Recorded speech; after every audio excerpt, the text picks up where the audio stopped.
ചില സിനിമകൾ കണ്ടു കഴിയുമ്പോൾ നമ്മൾ വിചാരിക്കാറില്ലേ ഇതെന്ത് തേങ്ങ ഇവർ കാണിച്ചതെന്ന്. എന്നാൽ അതുപോലൊരു സിനിമയാണ് നമ്മൾ ഇന്ന് കാണാൻ പോകുന്നത്. പക്ഷേ ഈ സിനിമ കഴിയുമ്പോൾ മറ്റൊരു കാര്യം കൂടെ നമുക്ക് തോന്നും. സിനിമ എന്ന് പറഞ്ഞാൽ എന്താ ഇങ്ങനെയും ആയിക്കൂടെ എന്ന്. കാരണം നമ്മൾ വിചാരിക്കുന്ന പോലെയല്ല ഈ സിനിമ നമ്മളെ തൃപ്തിപ്പെടുത്തുക. അവർ കാണിച്ചു തരുന്നത് കണ്ട് നമ്മൾ തൃപ്തിപ്പെട്ടേ പറ്റൂ. അതെന്തായാലും അങ്ങനെ തന്നെയാണ്. പക്ഷെ അങ്ങനെ ആയതുകൊണ്ടായിരിക്കണം ഗൂഗിളിൽ 10-7 റേറ്റിംഗ് ഈ സിനിമയ്ക്ക് ലഭിച്ചിരിക്കുന്നത്. എന്തായാലും ഇത്രയൊക്കെയുള്ള സിനിമയിൽ എന്തൊക്കെയായിരിക്കും എന്ന് നമുക്ക് കണ്ടു തന്നെ മനസ്സിലാക്കാം.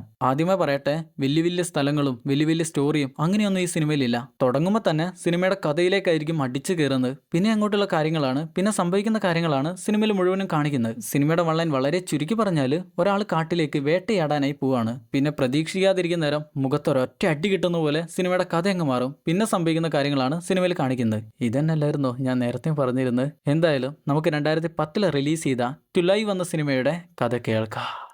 സിനിമ തുടങ്ങുമ്പോൾ തന്നെ ഒരു വലിയ പാടത്തേക്ക് ഒരു കാറ് വന്നങ്ങനെ നിൽക്കുകയാണ്. ആ കാറിൽ നിന്നൊരു മനുഷ്യനും കൂടെ തന്നെ ഒരു പട്ടിക്കുട്ടിയാണ് പുറത്തേക്ക് ഇറങ്ങി വരുന്നത്. അവരെന്തിനാണ് ഇങ്ങോട്ട് വന്നതെന്ന് വെച്ചാൽ വേട്ടയാടാനാണ്. പട്ടിക്കുട്ടിയുടെ പേര് ലൈക്ക എന്നും ആ മനുഷ്യന്റെ പേര് ഡേവിഡ് എന്നുമാണ്. എന്തായാലും ഡേവിഡ് പട്ടിക്കുട്ടിയെ അഴിച്ചു വിടുന്ന നേരം അത് അങ്ങോട്ടും ഇങ്ങോട്ടും ഒക്കെ അങ്ങനെ ഓടിപ്പോവുക. എന്തെങ്കിലും പക്ഷിയെയോ ജീവിയെയോ ഒക്കെ കണ്ട പോലെ അത് അവിടെ ഇവിടെയൊക്കെ ചെന്ന് ഇരിക്കും. എന്നാൽ അങ്ങനെ ഷൂട്ട് ചെയ്യാനായി നിൽക്കുന്നവരാണ് മനസ്സിലാവുക അവിടെ അങ്ങനെ ഒന്നുമില്ലാന്ന്. എന്നാൽ വിചാരിച്ച പോലെയല്ല, പട്ടിക്കുട്ടി ഒരു പക്ഷിയെ കണ്ടുപിടിച്ചു. അതങ്ങനെ പറന്നു പോകുന്ന നേരം അങ്ങനെ 2 ഷോട്ട് കൊടുക്കും. ഡബിൾ ബാരൽ ഗണ്ണിൽ 2 ഷോട്ട് കൊടുക്കും. എന്നാൽ രണ്ടും കൊള്ളില്ല. പുല്ല് ഇന്നത്തെ ദിവസം പോയെന്ന് പറഞ്ഞ് അങ്ങനെ തിരിച്ച് കാറിന്റെ അടുത്തേക്ക് ചെല്ലുമ്പോഴാണ് ദൂരത്തീന്ന് ഒരാള് പെട്ടെന്ന് തന്നെ കാർ സ്റ്റാർട്ട് ചെയ്യെന്ന് പറഞ്ഞ് അങ്ങോട്ട് ഓടി വരുന്നത്. അങ്ങനെ എന്തിനെ കണ്ടാണോ ആരെ കണ്ടാണോ പേടിച്ച് വരുന്നത് ഒന്നും അറിയില്ല. നിങ്ങൾ ഇത് എന്ത് വിഴുങ്ങിയിരിക്കാടോ, പെട്ടെന്ന് തന്നെ കാർ എടുക്കടോ എന്ന് പറഞ്ഞുകൊണ്ട് അവൻ കാറിലേക്ക് ചെല്ലുമ്പോഴാണ് ദൂരത്തീന്ന് ഷോട്ടുകൾ വരുന്നത്. കാറിന്റെ ചില്ലെല്ലാം പൊട്ടിക്കൊണ്ടേ ഇരിക്കുക. അത് കാണുന്ന ഡേവിഡിന് മനസ്സിലായി കാര്യം ഗുരുതരമാണെന്ന്. അങ്ങനെ പെട്ടെന്ന് തന്നെ കാർ എടുത്ത് അവിടുന്ന് പോവാണ്. തൊട്ട് പിന്നിൽ 3 പേര് വന്നാണ് ഷൂട്ട് ചെയ്യുന്നത്. അവരെന്തിനാണ് ഇവനെ ഷൂട്ട് ചെയ്യുന്നത് അതൊന്നും അറിയില്ല. ഡേവിഡ് ചോദിക്കും, ഇതെന്താടോ യുദ്ധോ, നിന്നെ എന്തിനാ അവർ ഷൂട്ട് ചെയ്യുന്നത്? എന്നാൽ തൊട്ട് പിന്നെ ഇരിക്കുന്നവൻ അതിനൊന്നും പറയുന്നില്ല. എടോ ഇതെന്താടോ യുദ്ധോ, നിന്നെ എന്തിനാ അവർ ഷൂട്ട് ചെയ്യുന്നത്? എന്നാൽ അപ്പോഴും അവനൊന്നും സംസാരിക്കുന്നില്ല. എന്നാ പിന്നെ നീ സംസാരിക്കണ്ട, എങ്ങോട്ടേലും പോവാന്ന് പറയുമ്പോഴാണ് അവൻ കാർ കാട്ടിലേക്ക് ഓടിക്കാനായി പറയാം. കാട്ടിലേക്കൊന്നും ഓടിക്കാനായി പറ്റില്ല, എനിക്ക് സിറ്റിയിലേക്ക് പോകണമെന്ന് പറയും. പിന്നെ ഇരിക്കുന്നവൻ പറയും, നീ കാട്ടിലേക്ക് ഓടിച്ചാൽ മതി, എൻ്റെ കയ്യിൽ ഇപ്പോൾ ഗണ്ണാണ് ഇരിക്കുന്നത്. അതായത് ഡേവിഡിന്റെ ഗണ്ണ് ഇപ്പോൾ അവന്റെ കയ്യിലാണ്. അതുകൊണ്ട് അവൻ പറയുന്നത് കേൾക്കാതിരിക്കാനായി ഒരു വഴിയില്ല. അങ്ങനെ കാട്ടിലേക്കാണ് കാർ ഓടിച്ചോണ്ട് പോകുന്ന വഴി കൂടെ കാറ് പോകുന്നത് കാണാനായി നല്ല രസമാണ്. കിടിലൻ സസ്പെൻഷനാന്നൊക്കെയാണ് തോന്നുന്നത്. കാറ് തുള്ളിയൊന്നും പോകുന്നില്ല. അങ്ങനെ പോകുന്ന വഴിയിലാണ് വലിയൊരു ചളിക്കുണ്ടിന് മുന്നിൽ എത്തിപ്പെടുന്നത്. അതുവഴി പോകാനായി പറ്റില്ല, ചുറ്റി വളഞ്ഞേ പോകാൻ പറ്റുമെന്ന് പറയുമ്പോൾ പിന്നെ ഇരിക്കുന്ന വള്ളി പറയും, അതൊന്നും പറ്റില്ല, നമുക്ക് ഈ വഴിയെ പോകാനായി പറ്റുമെന്ന്. വള്ളി എന്ന് പറഞ്ഞാൽ നമ്മൾ വിചാരിക്കാതിരിക്കുമ്പോൾ നമുക്ക് കിട്ടുന്ന ഓരോ പ്രശ്നങ്ങളില്ലേ, അതിനെയാണ് വള്ളി എന്ന് പറയാം. അതായത് ഡേവിഡിന്റെ കാര്യം നോക്കുകയാണെങ്കിൽ പക്ഷിയെ പിടിക്കാനായി പോയപ്പോഴാണല്ലോ ഇതുപോലൊരു വള്ളി വന്ന് പെട്ടിരിക്കുന്നത്, ഒരു പ്രശ്നം വന്നിരിക്കുന്നത്. ഈ വള്ളിയോടാണെങ്കിൽ ഇതുവഴി പോകാൻ പറ്റില്ല എന്ന് പറഞ്ഞാൽ അവൻ സമ്മതിക്കുന്നില്ല. ഇതുവഴി തന്നെ പോയാൽ മതി, കാർ റേസാക്കി പിടിച്ചാൽ മതി എന്നൊക്കെയാണ് പറയുന്നത്. ഗണ്ണ് അവന്റെ കയ്യിലായി പോയി. ഇനി അങ്ങനെ തന്നെ ചെയ്യാന്നാണ് ഡേവിഡ് വിചാരിക്കുക. അങ്ങനെ കാറ് ചവിട്ടി പിടിച്ച് ഓടിക്കുമ്പോഴാണ് ആ ചളിയിൽ ചെന്ന് അങ്ങ് പോകുന്നത്. വള്ളി പെട്ടെന്ന് തന്നെ ചാടി പുറത്തിറങ്ങി കാറിന്റെ പിന്നീന്ന് അങ്ങനെ തള്ളുകയാണ്. തള്ളി നോക്കുകയാണ്. പെട്ടെന്ന് തന്നെ പോട്ടെ ഇതെന്ത് വണ്ടിയാടോ, ഒരു പാട്ട വണ്ടി. എന്നാൽ ഡേവിഡ് പറയും, ഞാൻ അപ്പോഴേ പറഞ്ഞല്ലേ ഇതുവഴി പോകാൻ പറ്റില്ല എന്ന്. അവൻ അപ്പം തന്നെ ഡേവിഡിനോട് ഇപ്പൊ തന്നെ ഇറങ്ങി ഓടി രക്ഷപ്പെടാന്ന് പറയും. എന്നാൽ ഡേവിഡ് പറയും, ഈ കാറും ഇവിടെ വെച്ച് പോകാനോ, എനിക്ക് ഏറ്റവും പ്രിയപ്പെട്ട കാറാ ഇത്. എന്നാൽ അവൻ ചോദിക്കും, നിങ്ങൾക്ക് ജീവൻ വേണോ അല്ലെ ഇവിടുന്ന് രക്ഷപ്പെട്ടാൽ മതിയോ? ജീവൻ മതി എന്നായതുകൊണ്ട് രക്ഷപ്പെടാന്ന് വിചാരിക്കും. എന്നാൽ കാറിൽ നിന്ന് കുറച്ച് ഭക്ഷണം എടുക്കാന്ന് വിചാരിക്കുന്ന നേരം കുറച്ചൊക്കെ എടുത്തു. ബാക്കിയുള്ളത് എടുക്കാനായി ഡാഷ്ബോർഡ് തുറക്കാൻ നോക്കുമ്പോൾ അതും തുറക്കുന്നില്ല. ഇനി അവിടെ നിന്നിട്ട് കാര്യമില്ല എന്ന് മനസ്സിലാക്കുന്ന നേരം പെട്ടെന്ന് തന്നെ ഡേവിഡിനെയും കുട്ടി അങ്ങനെ കാട്ടിലേക്ക് ഓടുകയാണ്. ആ വള്ളി കാട്ടിലേക്ക് ഓടുകയാണ്. ഇതിപ്പോ എങ്ങോട്ടാണ് പോണേ ചോദിക്കുമ്പോൾ നിങ്ങൾ എന്നെ സിറ്റിയിൽ കൊണ്ടുചെന്ന് ആക്കി തന്നാൽ മാത്രം മതി എന്നാണ് അവൻ പറയാ. എന്നാൽ സിറ്റിയിലേക്ക് പോകാനായി ഇവിടുന്ന് വേറെയും കുറെ വഴികളുണ്ട്, ആ വഴി പോയാൽ പോരെ എന്ന് ചോദിക്കുമ്പോൾ അവൻ ചോദിക്കും, നിങ്ങൾ 3 പേരെന്നെ കൊല്ലാനായി വരുന്നത് കണ്ടില്ലേ, അവരെന്നെ ചുമ്മാ വെക്കാനല്ല വരുന്നത്. അതുകൊണ്ട് ഈ വഴി എങ്ങനെയും നിങ്ങൾ എന്നെ സിറ്റിയിൽ എത്തിച്ചെന്നാൽ മതി. പക്ഷെ ഇവിടെ നോടി കാട്ടിലേക്ക് കയറാനായി കുറച്ച് ദൂരമുണ്ട്. എന്നാൽ അങ്ങോട്ട് പോലും നമ്മുടെ ഡേവിഡിന് ഓടാനായി പറ്റുന്നില്ല. ഡേവിഡ് വഴിയിലൊക്കെ അങ്ങനെ വീണ് പോവാണ്. എന്നെ കൊണ്ട് ഓടാൻ പറ്റില്ല, നടക്കാൻ വേണേ പറ്റും, നിങ്ങൾക്ക് ജീവൻ വേണേൽ ഓടിയേ പറ്റൂ എന്ന് പറയും. എന്നാൽ ഡേവിഡ് പറയും, നിങ്ങൾ എന്നെ വിട്ടുപോയിക്കോ, എനിക്ക് കുഴപ്പമൊന്നുമില്ല എന്ന് പറയുമ്പോൾ വള്ളി പറയും, എന്നാ പിന്നെ അങ്ങനെ ആവട്ടെ, എന്തേലും കാണിക്കാമെന്നും പറഞ്ഞ് അവൻ കാട്ടിലേക്ക് ഓടുകയാണ്. തൊട്ടു പിന്നാലെ തന്നെ ഡേവിഡ് എഴുന്നേറ്റ് ഞാനും ഉണ്ട് അവിടെ തന്നെ നിൽക്കടോ എന്ന് പറഞ്ഞോട് പിന്നാലെ ഓടിച്ചെന്ന് കാട്ടി കയറിയാൽ ഡേവിഡ് ഓട്ടത്തിന്റെ ഇടയ്ക്ക് ഒരൊറ്റ വീഴ്ചയാണ്. ഇനി എന്നെ കൊണ്ട് ഒരു അടി പോലും വെക്കാൻ പറ്റില്ല എന്ന് പറയും. അല്ലെങ്കിൽ എനിക്ക് എന്തിനാണ് ഈ ഓടുന്നത്, അവരെന്തിനാണ് നിന്നെ കൊല്ലാൻ വരുന്നത്, അതിനെക്കുറിച്ചെങ്കിലും പറയണമെന്ന് പറയും. എന്നാൽ അവൻ പറയും, നിങ്ങൾ എന്നെ സിറ്റിയിലേക്ക് കൊണ്ട് എത്തിച്ചു തന്നാൽ മാത്രം മതി. അപ്പോഴാണ് ഡേവിഡ് പറയാ, സിറ്റിയിലേക്ക് ഇവിടെ നിന്ന് 40 കിലോമീറ്റർ ഉണ്ട്, നീ ഒറ്റയ്ക്ക് പോയാൽ നിനക്കൊരിക്കലും എത്താനായി പറ്റില്ല. പക്ഷെ ഞാനും നിന്റെ കൂടെ ഉണ്ടെങ്കിൽ നിനക്ക് എന്തായാലും സിറ്റിയിൽ എത്താൻ പറ്റും. കാരണം ഞാൻ എൻ്റെ അച്ഛൻ്റെ കൂടെ ഈ കാട്ടിൽ പണ്ട് മുതലേ വേട്ടയിടാനായി വരുന്നതാണ്. അതുകൊണ്ട് ഈ കാടിന്റെ മുക്കും മൂലയെല്ലാം എനിക്കറിയാം. നിന്നെയും തെരഞ്ഞോണ്ട് അവർ ഇങ്ങോട്ട് വരാൻ പോകുന്നുണ്ടെങ്കിലും വലിയൊരു ആക്രിക്കടയിൽ നിന്ന് ഒരു സൂചി എങ്ങനെ കണ്ടുപിടിക്കും, അതുപോലെ ആയിരിക്കും അത്. അതുകൊണ്ട് അവർക്കൊരിക്കലും നടക്കില്ല, അവരിങ്ങോട്ട് വരാനായി പോകുന്നില്ല. വള്ളി പറയും, നിങ്ങൾ വിചാരിക്കുന്ന പോലെയല്ല അവര്, അവർ ഏതൊരു മരത്തിന്റെയും മേലെയും താഴെയും വേരിനടിയിലും നോക്കും. അതുകൊണ്ട് ഇവിടെ നിൽക്കുന്ന ഒരിക്കലും നല്ലതിനല്ല. എങ്ങനെയും രക്ഷപ്പെടാനുള്ള വഴി നോക്കുന്ന പറയുമ്പോൾ ഡേവിഡ് പറയും, ഇവിടെ നിന്ന് കുറച്ച് അകലെയായി ഒരു റെയിൽവേ ട്രാക്ക് ഉണ്ട്. അതിലൂടെ ചരക്ക് വണ്ടികൾ പോകുമ്പോൾ കുറച്ച് വേഗത കുറച്ചായിരിക്കും പോകുക. അവിടെ വെച്ച് നമുക്ക് എങ്ങനെയും ട്രെയിൻ നിർത്താനായി പറ്റിയാൽ അതിൽ കയറി പോകാനായി പറ്റും. എന്നാൽ പിന്നെ അങ്ങനെ ആവട്ടെ എന്ന് പറഞ്ഞ് അവർ എഴുന്നേൽക്കും. അന്നേരം ഡേവിഡ് എൻ്റെ പേര് ഡേവിഡ് എന്നും പറഞ്ഞുകൊണ്ട് അവന് കൈ കൊടുക്കുന്ന നേരം വള്ളി അത് മെയിൻ ചെയ്യില്ല. അങ്ങനെ തിരിച്ചു നടക്കാണ്. തൊട്ടു പിന്നാലെ ചെന്നുകൊണ്ട് ഡേവിഡ് പറയും, നീയൊക്കെ എന്തൊരു മനുഷ്യനാടോ, നിന്നെ ഇങ്ങനെയൊക്കെ രക്ഷിച്ചിട്ടും നമ്മൾ ഇങ്ങനെയൊക്കെ കൂട്ടായിട്ടും നിന്റെ പേര് പോലും എനിക്ക് പറഞ്ഞു തന്നില്ല. എനിക്കൊരു ഷെയ്ക്കാൻഡ് പോലും നീ തന്നില്ല. എന്നാൽ അപ്പോഴവൻ മെയിൻ ചെയ്യുന്നില്ല. നമ്മുടെ അളവന്റെ തൊട്ട് പുറകെ ചെന്ന് പിടിച്ചോണ്ട് ഞാനില്ലായിരുന്നെങ്കിൽ നീ രക്ഷപ്പെടില്ലായിരുന്നു എന്ന് പറയുമ്പോൾ ഒറ്റയടിക്ക് ഡേവിഡിനെ താഴിട്ട് പറയും, ഏത് വലിയവനും ഒരു ഗണ്ണ് തലയിൽ വരുന്നവരെ വലിയ സംസാരമായിരിക്കും. എന്നാൽ പിന്നെ അതൊന്നും ഉണ്ടാവില്ല. നിനക്ക് ജീവിക്കണതിൽ എന്റെ കൂടെ നിൽക്കാം, അല്ലെങ്കിൽ ഞാൻ കൊന്നോളാം. എന്നാൽ ഡേവിഡ് പറയും, നീനെ കൊന്നേക്ക്. ഡേവിഡിനെ അറിയാം ഡേവിഡ് ഇല്ലെങ്കിൽ അവന് ഇവിടുന്ന് പുറത്തിറങ്ങാനായി പറ്റില്ല എന്ന്. അവനും അറിയാം ഡേവിഡ് ഇല്ലെങ്കിൽ എനിക്ക് പുറത്തെത്താൻ പറ്റില്ല എന്ന്. അതുകൊണ്ട് രണ്ടുപേരും ഒരു ചെറിയ മനസ്സമ്മതത്തോടെ മെല്ലെ എഴുന്നേറ്റ് നടക്കും. പോകുന്ന വഴിയിൽ നമ്മുടെ ആള് കുറച്ച് വെള്ളം എടുത്ത് കുടിക്കുമ്പോൾ വള്ളിയും വെള്ളം കുറച്ച് കുടിക്കും. എന്നാൽ അപ്പോഴാണ് മനസ്സിലാവുക അത് വോഡ്കയാണ്. അത് മനസ്സിലാകുമ്പോൾ തന്നെ അവൻ താഴെ കുഴിക്കും. ഡേവിഡ്, നിങ്ങൾ എന്താണോ കാണിക്കുന്നത്? ആകെ കൂടെ സമാധാനത്തിന് പറ്റിയ ഒരേ ഒരു സാധനം ഇതാണ്, അത് ഒഴിച്ചു കളഞ്ഞാലോ? എന്നാൽ ഡേവിഡ് പറയും, ഇത് ഒഴിച്ചു കളഞ്ഞേ പറ്റൂ. ഇതെങ്ങാനും കുടിച്ചാൽ പിന്നെ നമുക്ക് പേടി ഉണ്ടാവില്ല. പേടിയില്ലേല് നമ്മൾ എങ്ങനെയായിരിക്കും എന്തൊക്കെയായിരിക്കും ചെയ്യാന്ന് പറയാനും പറ്റില്ല. എന്ത് ചെയ്യാനാ, ഗണ്ണവന്റെ കയ്യിലായി പോയില്ലേ. അതോട് തൊട്ടു പിന്നാലെ അവൻ പറയുന്നു കേട്ട് നടന്നുകൊണ്ടിരിക്കുമ്പോഴാണ് അവനെ കൊല്ലാനായി വരുന്ന 3 പേര് കാറിൽ അങ്ങോട്ട് വരുന്നത്. കാറിലല്ല, ഒരു ജീപ്പിൽ അങ്ങോട്ട് വരുന്നത്. പക്ഷെ അവർ ഇവിടെ നിൽക്കുന്നത് കണ്ടിട്ടില്ല. അവർ മറ്റൊരു വഴിക്കാണ് പോകുന്നത്. അവരെ കാണുമ്പോൾ തന്നെ നമ്മുടെ ടീം തറയിൽ കിടക്കും. പക്ഷേ ഒരു പ്രശ്നമുണ്ട്. അവര് നേരെ പോകുന്ന വഴി വളഞ്ഞു പൊളഞ്ഞ് ഇങ്ങോട്ടാണ് വരാനായി പോകുന്നത്. അതുകൊണ്ട് ഇവിടെ നിന്ന് എങ്ങനെയും രക്ഷപ്പെട്ടേ പറ്റൂ. വള്ളി പറയും, അവരാ വലിയ മരങ്ങൾക്കിടയിലേക്ക് പോകുന്ന നേരം പെട്ടെന്ന് തന്നെ എഴുന്നേറ്റ് ദൂരെ കാണുന്ന ഒരു കുഴിയില്ലേ, അങ്ങോട്ട് ഓടിച്ചെന്ന് ചാടണം. ഓക്കെ അല്ല എന്ന് ചോദിക്കും. അങ്ങനെ അവർ ആ മരത്തിന്റെ പിന്നിലേക്ക് പോകുമ്പോൾ തന്നെ 2 പേരും കൂടെ അവിടെ നിന്ന് എഴുന്നേറ്റ് ഓടുകയാണ്. ജീവനെ പേടിയുള്ളതുകൊണ്ട് തന്നെ വള്ളി ഓടിച്ചാടി ആ കുഴിയിലേക്ക് ചാടി വീഴും. എന്നാൽ തൊട്ടു പിന്നാലെ വരുന്ന ഡേവിഡ് ആണേൽ മന്ദം മന്ദം മെല്ലെ മെല്ലെ ഓടി വരികയാണ്. വരുന്ന വഴിയിൽ 2 വീഴ്ചയും വീഴുന്നുണ്ട്. അവരാണെങ്കിൽ ആ മരങ്ങൾക്കിടയിൽ നിന്ന് പുറത്തേക്ക് വരാനായി പോവുകയാണ്. വള്ളി വിളിച്ചു പറയും, താൻ എന്താടോ കാണിക്കുന്നു, ഒന്ന് വേഗം എഴുന്നേറ്റ് ഓടി വാടോ. എന്നാൽ അപ്പോഴേക്ക് നമ്മുടെ ഡേവിഡ് ഓടി വന്ന ട്രെഞ്ചിലേക്ക് ആ കുഴിയിലേക്ക് ചാടി വീഴും. വള്ളി അപ്പം തന്നെ മോന്തക്കിട്ട് ഒരു ഒറ്റ അടി കൊടുക്കും. എന്റെ ഗണ്ണിങ് തിരിച്ചു കാടോ എന്ന് പറയുമ്പോൾ ഒന്നുകൂടെ കൊടുക്കും. ഇതെന്താണെന്നറിയില്ല, ഒരുത്തനെ രക്ഷപ്പെടുത്തി കൊണ്ടുവന്നതും പോരാ, ഇനിയിപ്പോൾ അവന്റെ അടിയും ഞാൻ വാങ്ങണമെന്ന് ചോദിക്കുമ്പോൾ നിങ്ങൾ ഇനി എന്റെ പിന്നാലെ വന്നാൽ ഞാൻ നിങ്ങളെ ഷൂട്ട് ചെയ്ത് കൊന്നു കളയുമെന്ന് പറഞ്ഞുകൊണ്ട് അവൻ അങ്ങനെ പോവാണ്. നീ എങ്ങോട്ടാണ് പോണേ ചോദിക്കുമ്പോൾ ഞാൻ കൂണ് പറിക്കാൻ പോവാണെന്നാണ് അവൻ പറയാ. അങ്ങനെ കൂണ് പറിക്കാൻ പോകുന്നവൻ പെട്ടെന്നാണ് തരിച്ച് നിൽക്കുന്നിടത്ത് നിന്ന് തന്നെ താഴേക്ക് ഒറ്റ വീഴ്ച വീഴുന്നത്. ചെന്ന് നോക്കുമ്പോഴാണ് മനസ്സിലാവുക ആൾക്ക് അപസ്മാരാണ്. ഡേവിഡിനാണേൽ എന്താണ് ചെയ്യേണ്ടതെന്ന് അറിയില്ല. അങ്ങനെ അവന്റെ കൈ കൂട്ടി പിടിക്കും. കുറച്ച് കഴിയുന്നേരം ആൾ ഓക്കെ ആയി. ഇതെന്തൊരവസ്ഥയാലെന്ന് ഡേവിഡ് പറയുമ്പോൾ അതിൽ നിങ്ങൾക്ക് എന്നോട് പാവമൊന്നും തോന്നണ്ടെന്ന് പറഞ്ഞുകൊണ്ട് അവൻ എഴുന്നേറ്റ് അങ്ങനെ പോവാണ്. ഡേവിഡും പിന്നെ ഒന്നും നോക്കില്ല, അവന്റെ തൊട്ടു പിന്നാലെ തന്നെ ചെല്ലും. ആരും മറന്നുപോയിട്ടൊന്നുമില്ലല്ലോ. അവരിപ്പോൾ ട്രെയിൻ പിടിച്ച് രക്ഷപ്പെടാനാണ് പോകുന്നത്. അങ്ങനെ ദൂരേക്ക് പോകുന്നേരം പിന്നെ വലിയൊരു താഴ്ചയാണ് വരുന്നത്. അത് കാണുന്ന വള്ളി ചോദിക്കും, ഇനിയിപ്പോൾ ഞാൻ ഇവിടുന്ന് പേരച്ചൂട്ടിട്ട് പോകേണ്ടി വരുമല്ലേ? എന്തൊക്കെയായിരുന്നു നിങ്ങളും നിങ്ങളുടെ തന്തയും കൂടെ ഇവിടെ പണ്ട് കാലം വന്നിരുന്നു, കാട് മൊത്തം അറിയാം, വഴി മൊത്തം വിഴുങ്ങി. അങ്ങനെ അവൻ ദേഷ്യത്തിൽ താഴേക്ക് വലിച്ചു പിടിച്ച് അങ്ങനെ ഇറങ്ങും. അങ്ങനെ താഴെ എത്തുന്നവൻ നിങ്ങളിനി എന്തോക്കിക്കുക, താഴേക്ക് വാന്ന് പറയും. എന്നാൽ ഡേവിഡ് അവനെ മെയിൻ ചെയ്യാതെ തൊട്ട് സൈഡിൽ കൂടെയുള്ള വഴി കൂടെ അങ്ങനെ മെല്ലെ മെല്ലെ താഴേക്ക് ഇറങ്ങി വരും. എന്നിട്ട് അവിടെ ഒരു നിൽപ്പുണ്ട്, ഈ കാടിന്റെ വഴി എനിക്ക് മാത്രമേ അറിയൂടാ എന്നുള്ള മട്ടില്. അങ്ങനെ തൊട്ടടുത്തടി വെക്കുന്നത് അവന്റെ നെഞ്ചത്തേക്കാ. ഒരൊറ്റ ചാട്ടമാണ് അവന്റെ മേലേക്ക്. ഇത്ര നേരമായിട്ടും അവൻ അടിക്കാനോ ഇടിക്കാനോ ഒന്നിനും പറ്റിയില്ല. അവന്റെ അടി ഇടിയെല്ലാം വാങ്ങുന്നുണ്ട്. എന്നാൽ പിന്നെ ഇങ്ങനെയെങ്കിലും അവൻ എന്തെങ്കിലും കൊടുക്കട്ടെ എന്ന് വിചാരിച്ചിട്ടായിരിക്കാം അങ്ങനെ അങ്ങനെ ചെയ്തിരിക്കുക. എന്നാൽ ആ വീഴ്ചയിൽ ഡേവിഡിന്റെ ഗണ്ണിന് വള്ളിയുടെ കയ്യിൽ നിന്ന് എന്തോ ഒരു സ്ക്രാച്ച് വീണു. താഴെ വീണപ്പോൾ സ്ക്രാച്ച് വീണു. എന്റെ പൊന്നു മോനെ, നീ ഒരു വള്ളിയായി എന്റെ ജീവിതത്തിലേക്ക് കയറി വന്നതും പോരാ, ഇപ്പൊ എന്റെ ഗണ്ണും നശിപ്പിക്കുകയാണോ? അതൊന്നും നല്ലപോലെ നോക്കാനും കൂടെ നിനക്ക് പറ്റില്ലേ? ഒരാണെന്ന് പറഞ്ഞാൽ ഒരു ഗണ്ണ്, ഒരു ആയുധം നല്ലപോലെ നോക്കുന്നവനായിരിക്കും. വള്ളി പറയും, ഒന്ന് പോളിഷ് ചെയ്ത് നല്ലപോലെ വാർണിഷ് ചെയ്ത് എടുത്താൽ മതി, എല്ലാം ഓക്കെ ആയില്ലേ? അതേടാ ഓക്കെ ആവും എന്ന് പറഞ്ഞുകൊണ്ട് ഡേവിഡ് ഒരു കല്ലെടുത്ത് ഒരു ഒറ്റ ഏറാണ്. അങ്ങനെ നടന്നു പോകുന്നേരം തൊട്ടു പിന്നാലെ വള്ളി, നിങ്ങൾ എന്താ ഇത് കൊച്ചു പിള്ളേരെ പോലെ, നമുക്കിവിടെ നിന്ന് എങ്ങനെയാലും രക്ഷപ്പെട്ടേ പറ്റുമെന്ന് പറഞ്ഞുകൊണ്ട് തൊട്ടു പിന്നാലെ ചെല്ലും. പോകുന്ന വഴിയിൽ നല്ലൊരു സ്ഥലത്തെത്തുന്നേരം പെട്ടെന്ന് ഡേവിഡ് ഭക്ഷണം കഴിക്കാനുള്ള സമയമായെന്ന് പറഞ്ഞുകൊണ്ട് ഒരൊറ്റ ഇരിപ്പ് അവിടെ. വോഡ്കയോ കുടിക്കാൻ തന്നില്ല. ഇനിയിപ്പോൾ ഇതും പറ്റില്ല എന്ന് പറഞ്ഞുകൊണ്ട് അവിടെ ഇരുന്ന് ബെന്നെല്ലാം എടുത്ത് കഴിക്കാനായി റെഡിയാക്കാണ്. അങ്ങനെ ആദ്യത്തെ പങ്ക് തന്നെ വള്ളിക്കാണ് കൊടുക്കുക. വള്ളിയാണേലും വലിയ ഡയലോഗൊക്കെ അടിച്ചാണല്ലോ, അതുകൊണ്ട് ആദ്യം വാങ്ങിക്കില്ല. അഭിമാനൊക്കെ സൈഡിൽ വെച്ച് കഴിക്കാൻ നോക്കണമെന്ന് പറഞ്ഞുകൊണ്ട് അവന്റെ കയ്യിലേക്ക് വെച്ച് കൊടുക്കുമ്പോഴാണ് അവൻ കഴിക്കുക. അപ്പോഴാണ് ഡേവിഡ് ചോദിക്കുക, നിനക്ക് നിന്റെ കുടുംബത്തെക്കുറിച്ച് പറയാനായി പറ്റുമെന്ന്. അതൊന്നും പറയാൻ പറ്റില്ല, നിങ്ങൾ എന്നെ വഴി മാത്രം കാണിച്ചാൽ മതിയെന്ന് പറയുമ്പോൾ, ഓ പിന്നെ അവരെന്തിനാണ് നിന്നെ കൊല്ലാൻ വരുന്നതെന്ന് നീ ഇതുവരെ പറഞ്ഞില്ല. ഇപ്പം അതിൽപ്പെട്ട് എടുക്കുന്നവനാണ് ഞാനും. എന്തായാലും ചാവുന്നതിന് മുന്നേ നിന്റെ കുടുംബത്തെക്കുറിച്ചെങ്കിലും ഒന്ന് പറയുമെന്ന് ചോദിക്കും. അന്നേരം അവൻ എല്ലാം പറഞ്ഞെടുക്കും. എന്നെ കൊല്ലാൻ വരുന്ന 3 പേര് എന്റെ കൂട്ടുകാർ തന്നെയാണ്, ബ്രദേഴ്സിനെ പോലെ ആയിരുന്നു. ആയിരുന്നു. ഞങ്ങൾ ഞങ്ങൾക്ക് വേണ്ടി എല്ലാം ചെയ്തിരുന്നു. എന്ത് വേണേലും ചെയ്തു. കൂട്ടുകാർക്ക് വേണ്ടി എന്ത് ചെയ്യുന്ന ആളുകളായിരുന്നു ഞങ്ങൾ. ആയ കാലത്ത് പല തെറ്റുകളും ഞങ്ങൾ ചെയ്തടന്നു. പക്ഷേ ജീവിതം എല്ലാവരെയും മറ്റൊരു പാഠം പഠിപ്പിക്കും. അങ്ങനെ ഇരിക്കുമ്പോഴാണ് എനിക്കൊരു പെൺപുഷ്പത്തോട് സ്നേഹം തോന്നുന്നത്. ഞങ്ങളങ്ങനെ കല്യാണം കഴിച്ചു. 3 കുട്ടികളും ഉണ്ടായി. അന്നു മുതൽ ഞാൻ എൻ്റെ കുടുംബത്തിന് വേണ്ടി ജീവിച്ചു തുടങ്ങി. എന്നാൽ എൻ്റെ കൂട്ടുകാർ പറഞ്ഞു, നീ ഒരിക്കലും നിന്റെ കുടുംബത്തിൻ്റെ കൂടെ പോകാനായി പാടില്ല. നീ ഞങ്ങളിൽ നിന്ന് വിട്ടുപോയാൽ ഞങ്ങൾ പോലീസിൽ പിടിക്കപ്പെടാനുള്ള ചാൻസ് കൂടുതലാണ്. അതുകൊണ്ട് നീ കുടുംബത്തെ വിട്ടെറിഞ്ഞ് ഞങ്ങളുടെ കൂടെ വാ. പക്ഷേ ഞാൻ പോയില്ല. അതിൻ്റെ ദേഷ്യത്തിൽ അവരെന്നെ പിടിച്ചു. ഇവിടെ കൊണ്ടുവന്നു. തലയിൽ കറുത്ത തുണി മാറ്റി എന്നെ കൊല്ലാൻ പോവുകയാണെന്ന് പറഞ്ഞു. എന്നാൽ അവിടെ വെച്ച് എനിക്ക് എങ്ങനെയോ രക്ഷപ്പെടാനായി പറ്റി. അങ്ങനെയാണ് ഞാനിപ്പോൾ ഇവിടം വരെ എത്തിയിരിക്കുന്നത്. നിങ്ങൾക്കും കുടുംബമൊന്നുമില്ല എന്ന് ചോദിക്കുമ്പോൾ ഡേവിഡ് പറയും, എനിക്കൊരു ഭാര്യയുണ്ട്. 6 വർഷത്തോളം ഞങ്ങളൊരു കുഞ്ഞിന് വേണ്ടി ശ്രമിച്ചു. പക്ഷെ ഞങ്ങളെ കൊണ്ട് അതിന് പറ്റിയില്ല. അങ്ങനെ ഇരിക്കുമ്പോഴാണ് ഭാര്യയുടെ ചേച്ചിയുടെ വീട്ടിൽ ഒരു പരിപാടിക്കായി ഞങ്ങൾ പോകുന്നത്. അന്ന് രാത്രി അവിടെ നിന്ന് ഭക്ഷണം കഴിച്ച അവള് നേരം വെളുക്കുന്നവരെ ഛർദ്ദിച്ചു.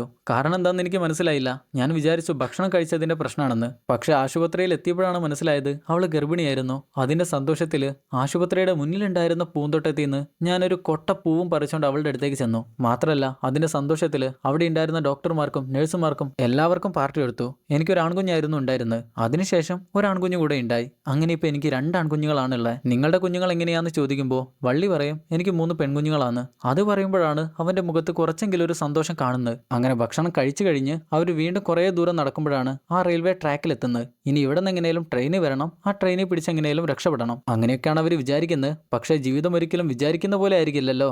അങ്ങനെ റെയിൽവേ ട്രാക്കിലേക്ക് കയറുന്ന നേരം വള്ളി പറയും, ഈ ട്രാക്ക് ഷെയ്ക്കാവുന്ന ശബ്ദം കേട്ടാൽ അപ്പം തന്നെ ഉറപ്പിച്ചോ ദൂരെ നിന്ന് ട്രെയിൻ വരുന്നുണ്ട്. പിന്നെ കാത്തിരിക്കുക, ട്രെയിൻ വരുന്ന നേരം കയറുക. ഓക്കെ അല്ലെന്ന് ചോദിച്ചുകൊണ്ട് അവർ നടക്കുന്നേരാണ് തുടക്കത്തിൽ തന്നെ ഡേവിഡിന്റെ കയ്യിൽ നിന്ന് മിസ്സായി പോയിരുന്ന ഡേവിഡിന്റെ പട്ടിക്കുട്ടിയിലായിരുന്നോ ലൈക്ക.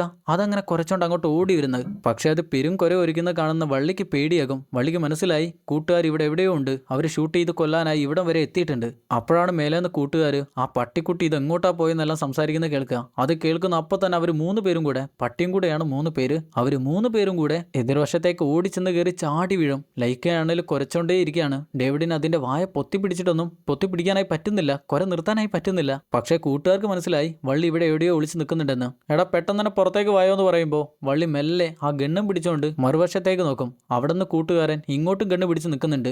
ആരേലും അങ്ങോട്ടോ ഇങ്ങോട്ടോ ഷൂട്ട് ചെയ്താൽ ഏതേലും ഒന്ന് മിസ്സായാൽ അടുത്ത ഷോട്ട് ആരുടെയും ദേഹത്ത് കൊള്ളും. അതും മിസ്സായാലോ എന്ന് ചോദിക്കരുത്. കഥയിൽ ചോദ്യമല്ല. എന്തായാലും എന്തേലുമൊക്കെ ഒന്ന് സംഭവിക്കും. അവന്റെ കൂടെയുള്ള 2 പേര് അങ്ങോട്ട് ഇപ്പം എത്തും. എന്നാൽ അപ്പോഴാണ് അവൻ വള്ളിയോട് നീ പൊക്കോ പൊക്കോ വേഗം പൊക്കോ ശബ്ദിക്കാതെ പൊക്കോ എന്ന് കൈകൊണ്ട് കാണിക്കുക. എന്നാൽ വള്ളിക്ക് എന്താ കാര്യം മനസ്സിലായില്ല. വള്ളി വിചാരിക്കുന്നത് അവൻ ബാക്കിയുള്ള 2 പേരെയും അങ്ങോട്ട് വിളിക്കാന്നാണ്. എന്നാൽ ഒന്നും നോക്കില്ല, ഒരൊറ്റ ഷോട്ടാണ്. പാവം ശരിക്കും വള്ളിയെ രക്ഷിക്കാനായി ശ്രമിച്ചായിരുന്നു. എന്നാൽ അവന് കാര്യം മനസ്സിലായില്ല. അവനെ ഷൂട്ട് ചെയ്ത് താഴെ ഇടുകയും ചെയ്തു. അവൻ താഴെ വീണ് പൊളയുന്നേരാണ് ട്രെയിൻ അതുവഴി വരുന്നത്. ബാക്കിയുള്ള 2 കൂട്ടുകാരാണേൽ ഗണ്ണും പിടിച്ചുകൊണ്ട് താഴേക്ക് ചാടി മറുവശത്തേക്ക് വരാൻ നോക്കുമ്പോഴാണ് ട്രെയിൻ അവിടെ എത്തുന്നത്, അവരുടെ മുന്നിൽ എത്തുന്നത്. ഇനി അവർക്ക് അങ്ങോട്ട് പോകാനായി പറ്റില്ല, പെട്ടെന്ന് പോകാനായി പറ്റില്ല. അന്ത ഗ്യാപ്പിൽ വള്ളിയും ഡേവിഡും കൂടെ ആ പാടത്ത് കൂടെ അങ്ങനെ ദൂരത്തേക്ക് ഓടുകയാണ്. കഴിയുന്നത്ര വേഗത്തിൽ ഓടുകയാണ്. ഓടി ഓടി ഓടി കുറേ ഓടി ഓടി ഓടി മറ്റൊരു കാട്ടിലാണ് ചെന്ന് എത്തിപ്പെടുക. അവിടെ വെച്ച് വള്ളി ചോദിക്കും, നിന്റെ കയ്യിൽ കത്തിയുണ്ടോന്ന്. അത് കേൾക്കുന്ന ഡേവിഡിന് മനസ്സിലായി പട്ടിക്കുട്ടിയെ കൊല്ലാനാണ് അവൻ ചോദിക്കുന്നതെന്ന്. ഞാൻ തരില്ല എന്ന് പറയും. ഇതിനെ കൊന്നില്ല ശരിയാവില്ല, ഇത് കുറച്ചോണ്ട് നമ്മളെ കാണിച്ചു കൊടുക്കുമെന്ന് പറയുമ്പോൾ ഇതൊരിക്കലും കുറച്ചോണ്ട് ആരെയും കാണിച്ചു കൊടുക്കില്ല. ഇതിനോട് ഞാൻ പറഞ്ഞാൽ അത് കേൾക്കും. നേരത്തെ അത് പേടിച്ചു പോയിട്ടാണ് അങ്ങനെയെല്ലാം ചെയ്തത്. കണ്ടാൽ കടിക്കുന്ന പട്ടിയാന്ന് തോന്നുന്നുണ്ടെങ്കിലും ഇതിന്റെ ജീവിതത്തിൽ ഇതൊരു പക്ഷിയെ പോലും കടിച്ചിട്ടില്ല, നോവിച്ചിട്ടില്ല. അതുകൊണ്ട് ഇതിനൊന്നും ചെയ്യണ്ടെന്ന് പറഞ്ഞുകൊണ്ട് അവരങ്ങനെ മുന്നിലേക്ക് പോകാനായി നോക്കുമ്പോഴാണ് കൂട്ടുകാരുടെ കാർ അങ്ങോട്ട് വരുന്നത്. അത് വെറും ഒരു കാറല്ല, അത് മെഴ്സിഡീസ് ജി വാഗൺ ആണെന്നാണ് തോന്നുന്നത്. ഇതിന്റെ മുന്നേ ഒരു വീഡിയോയിൽ ഇതിനെ ഞാൻ ജീപ്പ് എന്ന് പറഞ്ഞപ്പോൾ നിങ്ങളിൽ കുറച്ച് ആളുകൾ കമന്റ് ബോക്സിൽ പറഞ്ഞു ഇത് ജീപ്പല്ല മെഴ്സിഡീസ് ജി വാഗൺ ആണെന്ന്. ഇതും അത് തന്നെയാണെന്നാണ് എനിക്ക് തോന്നുന്നത്. സെർച്ച് ചെയ്ത് നോക്കാനൊന്നും ആവുന്നില്ല. ഈ കഥ പറഞ്ഞു കഴിഞ്ഞിട്ട് വേണം ചന്തയിൽ പോയിട്ട് 1 കിലോ ചക്ക വാങ്ങി വരാൻ. എന്താണേലും വണ്ടി കാണുമ്പോൾ തന്നെ 2 പേരും താഴേക്ക് വീഴും. ഡേവിഡ് ആണേലും പട്ടിക്കുട്ടിയുടെ വായ പിടിച്ചിരിക്കുകയാണ്. വായ തുറന്നാൽ അത് കുറച്ചോണ്ടേ ഇരിക്കും. വള്ളിയാണേലും ഗണ്ണും പിടിച്ചോണ്ടിരിക്കുകയാണ്. അവരിങ്ങോട്ട് വന്ന് അപ്പം തന്നെ ഷൂട്ട് ചെയ്തോ പറ്റൂ എന്നാണ് അവന്റെ മനസ്സിൽ.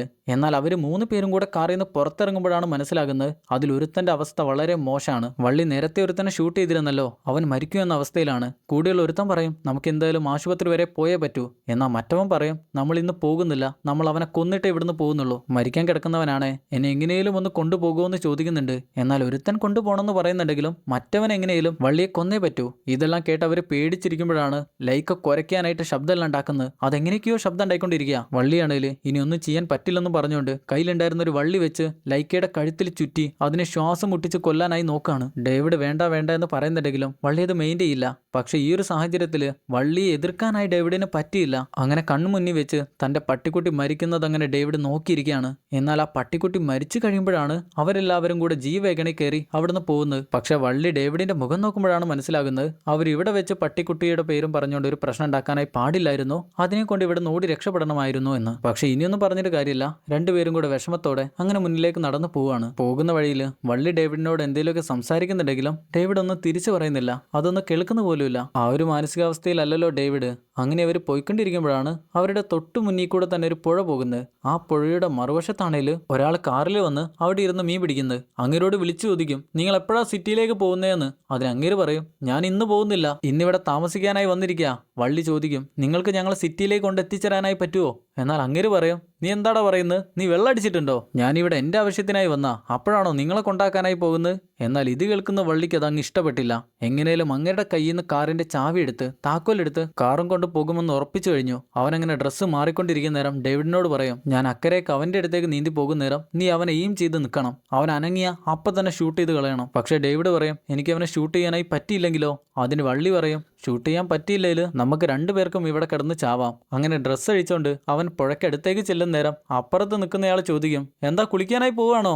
അതെ, ഞാൻ കുളിക്കാനായി വരിക എന്ന് വള്ളിയും പറയും. അങ്ങനെ വീണ്ടും പറയും, അങ്ങനെയാണെങ്കിൽ ആദ്യം തന്നെ നിന്റെ തലച്ചോറൊന്ന് കഴുകിയേക്ക്, അതാകുമ്പോൾ നിനക്ക് കുറച്ച് ബോധമൊക്കെ വരും. ആടാ, ഞാൻ ബോധമൊക്കെ വെച്ച് നിന്റെ അടുത്തേക്കാണ് വരാൻ പോകുന്നത്. നിന്റെ അടുത്ത് വന്ന് നിന്നെയും പഞ്ഞിക്കിട്ട് നിന്റെ കാറും എടുത്തേ ഞാൻ അവിടുന്ന് പോകാനായി പോകുന്നുള്ളൂ.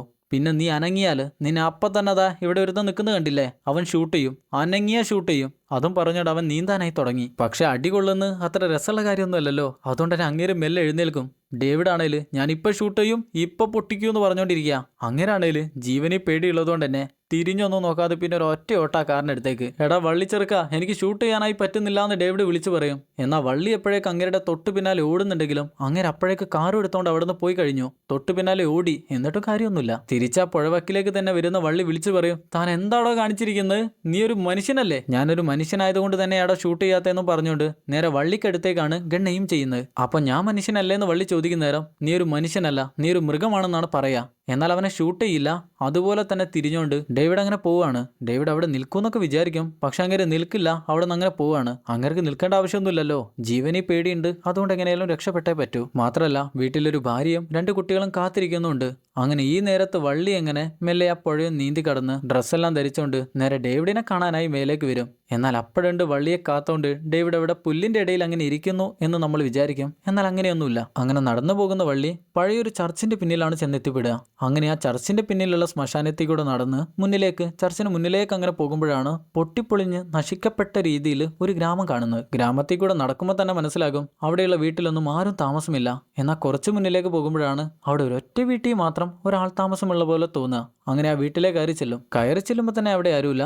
എന്നാൽ അടുക്കളയിലേക്ക് ചെല്ലുന്ന നേരം കിളി പോയ രീതിയിൽ ഒരു അപ്പാപ്പൻ അങ്ങനെ ഇരിക്കുന്നുണ്ട്. അങ്ങേരോട് ചോദിക്കും, എനിക്ക് ഇവിടുന്ന് പോകാനായി ഒരു വണ്ടി കിട്ടുമെന്ന്. അതിന് അങ്ങേര് പറയും, ഇവിടെ റോൾസ് റോയ്സ്, മെഴ്സിഡീസ് ജി വാഗന്, മറ്റേത് മറിച്ചത് അങ്ങനെയുള്ള ഒരു വണ്ടി ഇവിടെ ഇല്ല. ഓ അങ്ങനെയാണെങ്കിൽ ഇവിടുന്ന് സിറ്റിയിലേക്ക് പോകുന്ന വഴി ഏതാന്ന് ചോദിക്കുന്ന നേരം ദേ ഈ വഴി പോയാൽ മതിയെന്ന് പറയും. എന്നാൽ അങ്ങേര് വിരൽ ചൂണ്ടില്ല. ഈ വഴിയെന്ന് പറഞ്ഞാൽ ഏ വഴി?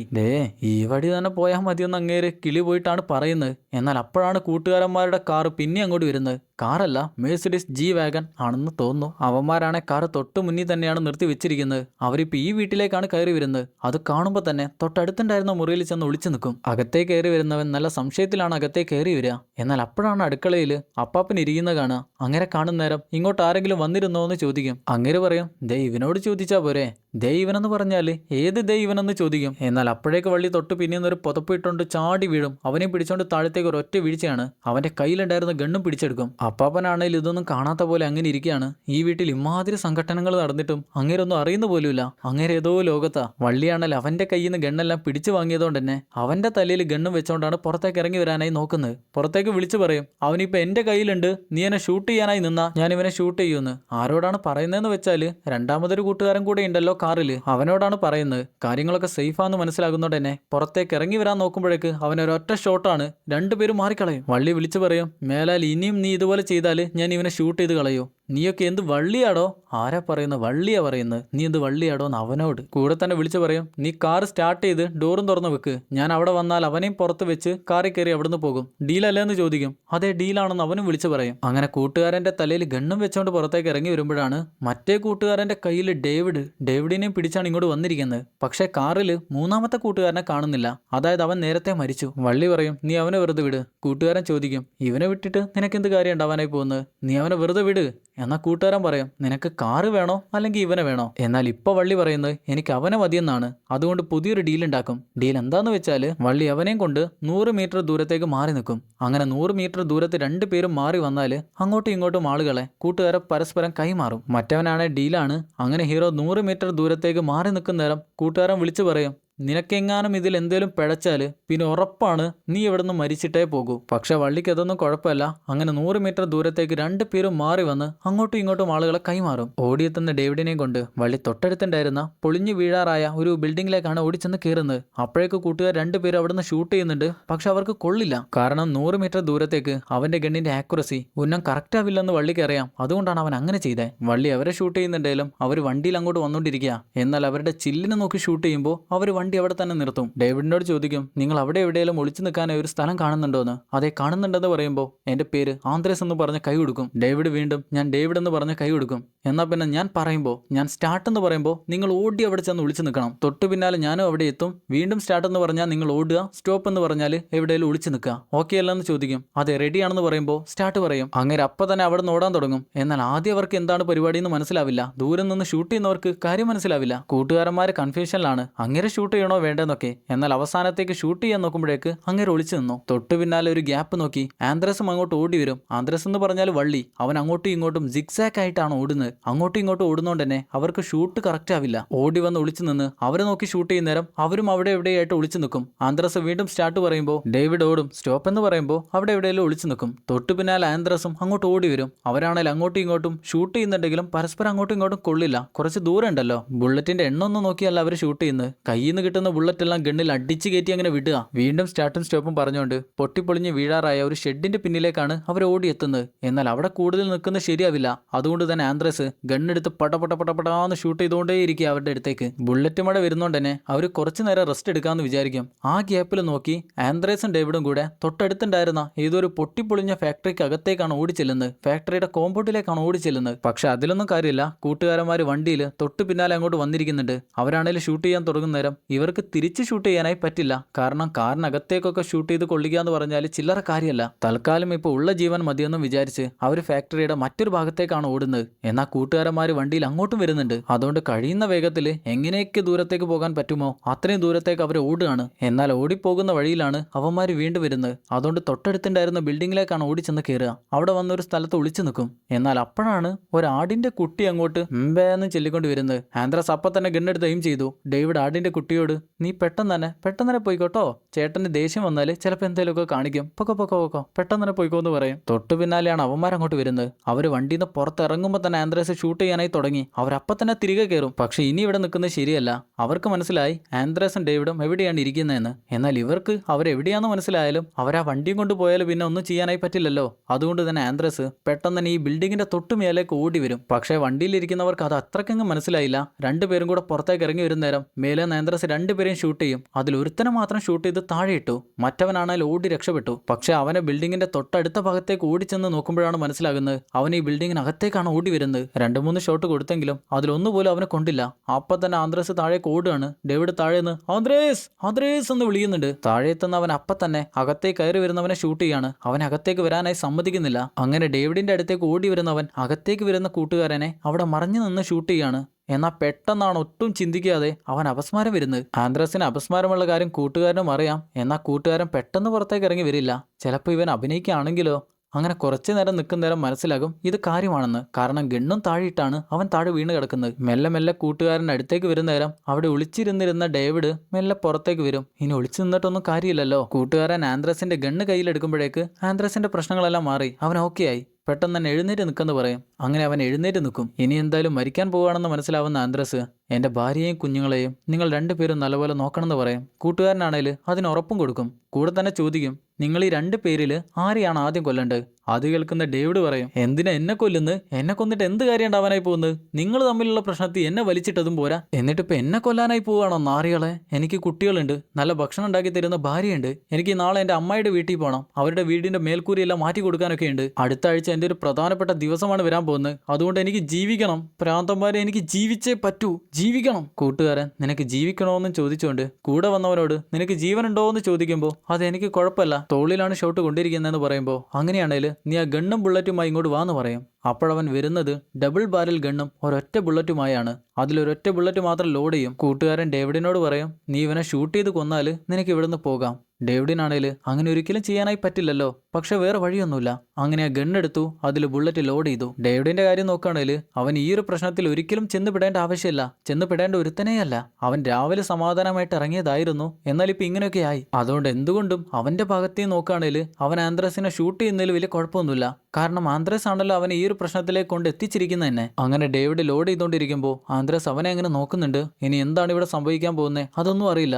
പിന്നെ നമ്മൾ കേൾക്കുന്നത് ഒരു വെടിയൊച്ചയാണ്. ടപ്പ എന്നുള്ളൊരു ഒറ്റ വെടിവെച്ച. കുറച്ച് കഴിയുന്നേരം കാണുന്നത് ആന്ത്രസിന്റെ കൂട്ടുകാർ 2 പേരും കൂടെ പുറത്തേക്ക് ഇറങ്ങി വന്ന് അവരുടെ കാറെടുത്ത്, കാറല്ല മെഴ്സിഡീസ് ജി വാഗൻ എടുത്ത് തിരികെ പോകുന്നതാണ്. പക്ഷെ ഡേവിഡിനെയും കാണുന്നില്ല, ആന്ത്രസിനെയും കാണുന്നില്ല.